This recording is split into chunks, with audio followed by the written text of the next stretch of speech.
Let's start with the basics. What problem does this repository solve? The repository solves the problem of making AI education accessible to everyone. It's a comprehensive 12-week curriculum with 24 lessons that teach AI concepts through hands-on coding. It's designed for absolute beginners with no prior experience, covering everything from symbolic AI to neural networks. That's impressive. How is the repository structured? I see a lot of files in the file tree. The structure is carefully designed for educational purposes. The main learning content is in the lessons directory, with each lesson containing Jupyter notebooks, assignments, and images. The examples directory has sample code that complements the lessons. There's also a quiz app for interactive assessments, and the data directory contains datasets like the MNIST handwritten digits dataset. I notice there's a lot of support for multiple languages. How does that work technically? The multilingual support is handled through a combination of GitHub Actions and a translation framework. The translations directory contains all the language-specific content. GitHub Actions automates the translation process.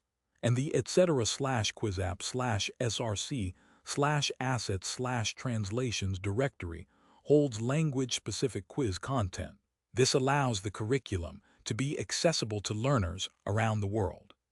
That's a great feature.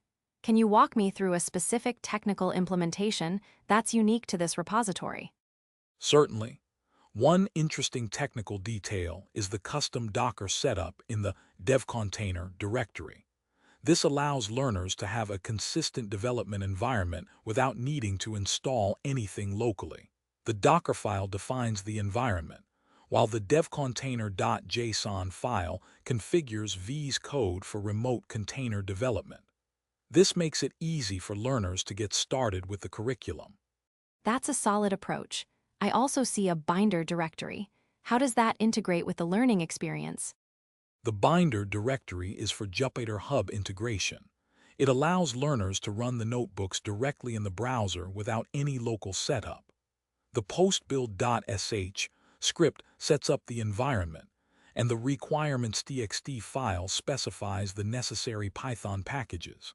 This is particularly useful for learners who don't want to install anything on their local machines.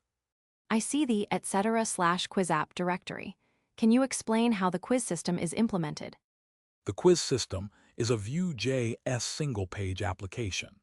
It uses a router to navigate between different lessons, and the quiz questions are stored in JSON files in the etc/quizsrc directory. The qzmkjson.py script generates these JSON files from text files, making it easy to create and manage quiz content.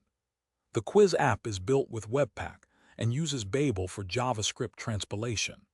That's pretty sophisticated for a beginner's curriculum. Let's look at a specific file. What about lessons/2symbolic/animal_zipinb? That notebook is a great example of symbolic AI. It uses a simple rule-based system to classify animals based on characteristics like has feathers or has fur. The code defines a knowledge base with rules and then queries it using a basic inference engine. This illustrates the symbolic approach to AI, which is different from the neural network approaches covered in later lessons. That's a good illustration. What about the machine learning examples? Let's look at examples/3image classifier IPINB. That notebook is a hands-on introduction to image classification with neural networks. It uses TensorFlow to build a simple convolutional neural network, CNN, on the MNIST dataset. The code walks through loading the data, building the model, training it, and evaluating its performance.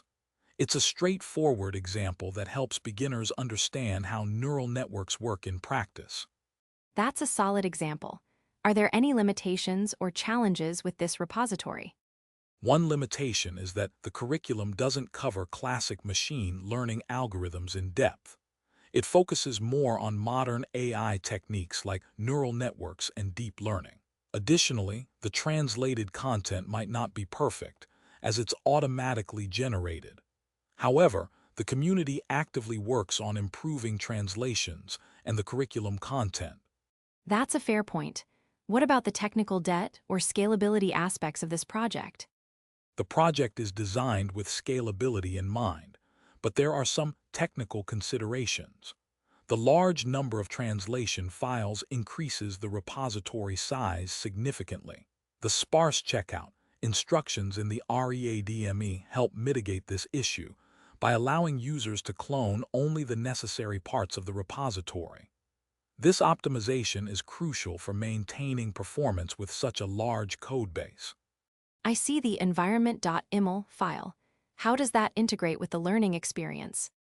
The environment.iml file defines the Conda environment for the curriculum.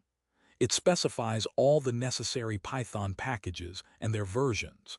This ensures that all learners have a consistent environment, which is especially important when working with machine learning libraries that can have version-specific behaviors. That's a smart approach. I noticed there's a security.md file. How is security handled in this project? Security is taken seriously in this project.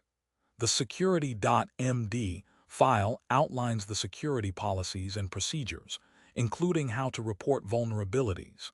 The repository uses GitHub's built-in security features like Dependabot for dependency updates and Snike for vulnerability scanning. This helps ensure that the learning environment is secure for all users. That's reassuring. What about the performance of the notebooks and examples? The performance of the notebooks is optimized through several techniques. The use of Jupyter notebooks with the binder service allows for efficient resource management. Additionally, the examples are designed to run quickly on standard hardware. For more intensive tasks, the Docker setup provides a scalable solution that can be run on more powerful machines if needed. That's a good balance. I see the agents.md file. What does that cover? The agents.md file discusses multi-agent systems, which are covered in one of the later lessons. It explains how multiple AI agents can interact and collaborate to achieve a common goal. This is a more advanced topic that builds on the foundational concepts taught earlier in the curriculum. That's a great way to introduce more complex AI concepts. What about the community and collaboration aspects of this project? The project has a strong community focus. The contributing.md file outlines how to contribute, and there are several GitHub actions in place for issues and pull requests. The etc/quiz app has a translation system that allows community members to contribute translations. This community-driven approach helps maintain the quality and reach of the curriculum. That's fantastic. Who should actually care about this repository? Anyone interested in learning AI from scratch should care about this repository. It's particularly valuable for educators, students, and self-learners who want a comprehensive, hands-on introduction to AI concepts. The multilingual support also makes it a great resource for non-English speakers looking to learn AI.